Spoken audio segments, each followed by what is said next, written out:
আজ একটা গল্প বলছি, সত্য ঘটনা।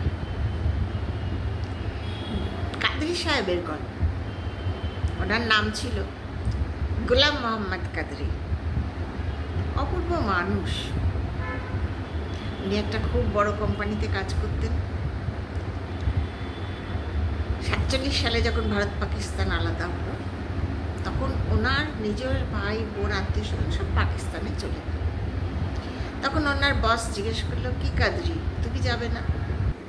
কাদরি সাহেব বললেন, না, আমার স্ত্রী এবং মেয়েকে নিয়ে আমি ভারতেই থাকব। তো স্যার, আপনি আমার একটা কিছু ব্যবস্থা করে দিন যাতে আমি এখানে নিশ্চিন্তে থাকতে পারি। এর মধ্যে ওনার স্ত্রী এই ডামাডুলের মধ্যে মারা গেছে। ছোট্ট বাচ্চা, তার নাম বানু, 12 বছরের টুকটুকে মেয়ে ছিল। তা ওনার বস নিজের বাড়ি, বড় বাড়ি ছিল, সেখানে কাদরি সাহেবকে স্থান দিলেন এবং কাদরি সাহেব একবারে আমাদের ফ্যামিলির মধ্যে একবারে মিশিয়ে ফ্যামিলির সদস্য হিসেবে রইলেন। ওনার বস বলেছিলেন যে আমরা হিন্দু, আপনি মুসলমান, আপনি আপনার ধর্মাচরণ, নামাজ পড়া যা যা আছে সব আপনি করবেন, কোনো বাধা নেই। আপনার আলাদা ঘর, আপনি করবেন।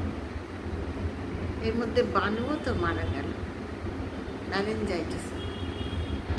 বসের মেয়ের সঙ্গে আবার বানুর খুব বন্ধুত্ব ছিল, প্রায় বসের মেয়ের মতো। এবার কাদের সাহেব একেবারেই একলা। ওনার কত রকম বয়স হচ্ছে আস্তে আস্তে, শরীরে সমস্যা, চোখে ছানি, পর পর সবই ওনার বস। তখন বসেরও তো বয়স হয়ে গেছে। ওনার ছেলে, পুত্রবধূ সব দেখাশোনা করত। তা একবার খুব অসুখ করলো, তখন ওনাকে জিজ্ঞেস করা হলো যে কাজী সাহেব, আপনি কোন হাসপাতালে যেতে চান? আপনাকে তো হাসপাতালে দিতে হবে।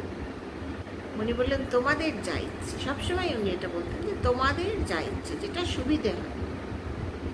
আর একটা কথা, উনি যেন মরমে মরে থাকতেন, কিন্তু কোনো রকম ট্রাবল দেওয়া, কোনো রকম কিচ্ছু না, আমাদের সদস্য হয়ে গেছে, অর্থাৎ সংসারের সদস্য হয়ে গেছে।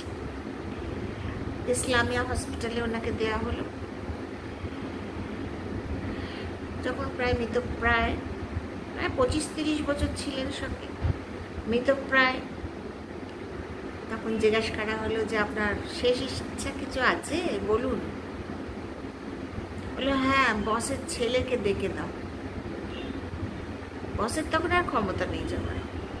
ছেলেকে বললেন যে তোমাদের যেরকম ইচ্ছে আমার মৃত্যুর পরে, তোমরা তো মুসলমানের নিয়ম কানুন জানো না, আমাকে সেইভাবে কবর দেবে, সেইভাবে যা লাস্ট রাইট, যা তোমাদের সুবিধা মতো। সবসময় উনি বলতেন তোমাদের সুবিধা মতো। ছেলেটি অত্যন্ত সেন্সেবল। উনি পাশে মসজিদ ছিল, সেখানে গিয়ে পীর সাহেবকে বললেন। পীর সাহেব তো রাজি হলেন এবং আমাদের যিনি বসের ছেলে, তিনি বললেন যে আপনার যা খরচা লাগবে সব দেবো, কি লোক খাওয়াতে হয়, যা যা নিয়ম কানুন আছে সব যেন সুষ্ঠুভাবে পালন হয়। উনি গোঁড়া ছিলেন না, কিন্তু ধার্মিক ছিলেন। তো সেগুলো সমস্ত হলো। বসের ছেলে দেখলেন যে হ্যাঁ, সব কিছু সুসম্পন্ন হয়েছে। এবার পীর সাহেব বললেন, স্যার একটু দাঁড়ান। ওনার যে জিনিসপত্র ছিল তার থেকে একটা কাগজে মোড়া ছোট্ট সোনার আংটি পাওয়া গেছে। এটা ওনার স্ত্রীর হাতের আংটি, ছোট সোনার।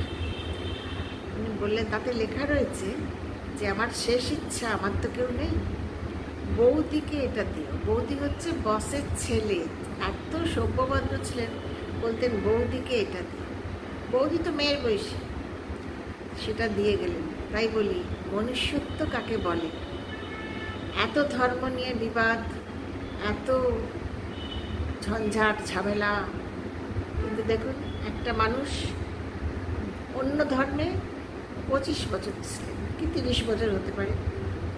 শেষকালে ওনার কেউ ছিল না। শেষকালে ওই শেষ সম্বল বোধহয় স্ত্রীর হাতের আংটি দিয়ে গেলেন, বৌদিকে দিও, আমার আশীর্বাদ সব, কারণ উনি আমার অনেক সেবা করেছেন। চমৎকার মানুষ কাদরি সাহেবের গল্প।